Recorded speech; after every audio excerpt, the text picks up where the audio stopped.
যখন সাহরি খাইতে উঠবেন, সাহরি খাওয়ার পর ফজরের আজানের আগে আপনি 10 মিনিট 5 মিনিট একটু আল্লাহর কাছে কেবলামুখী হয়ে হাত তুলে রুমের লাইটটা বন্ধ করে একটু আল্লাহর সাথে কথা বলবেন। মানুষের সাথে বহুত কথা বলছেন, আল্লাহর সাথে একটু কথা বলে দেখেন। আল্লাহর সাথে কথা বলার স্বাদ আছে ভাই, অনেকে জীবনে একবারও এই স্বাদ পান নাই।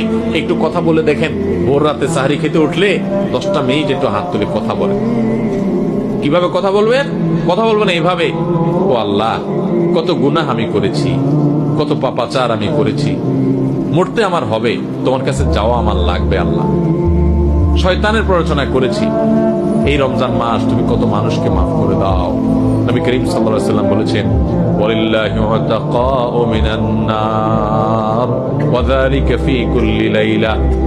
রমজানের প্রত্যেক রাতে আল্লাহ তাআলা অনেক মানুষকে সাধারণ ক্ষমা ঘোষণা করে দেন, যে যাও অমুক অমুক অমুক অমুক, যাও তোমাদেরকে মাফ করে দেওয়া হলো, জাহান্নাম থেকে মুক্ত ঘোষণা করে দেওয়া হলো। আল্লাহ কত মানুষকে আপনি সাধারণ ক্ষমা করে দিবেন। আল্লাহ আপনার সাধারণ ক্ষমা পাওয়ার জন্য কোনো যোগ্যতার দরকার হয় না, আপনি চাইলে যাকে তাকে মাফ করে দিতে পারেন। দুনিয়ার প্রেসিডেন্ট প্রধানমন্ত্রী চাইলে একটা দেশের যাকে তাকে যা খুশি তা দিয়ে দিতে পারে। তাদের যদি ক্ষমতা, তারা তো মানুষ। আল্লাহ আপনি তো মহান সৃষ্টিকর্তা, আপনি তো চাইলে আমার সব অপরাধগুলো মাফ করে আমাকে ফেরেশতা বানায় ফেলতে পারেন, পারেন না আল্লাহ? তো আল্লাহ আপনি আমাকে মাফ করে দেন, এটা আল্লাহর সাথে কথা বলবেন।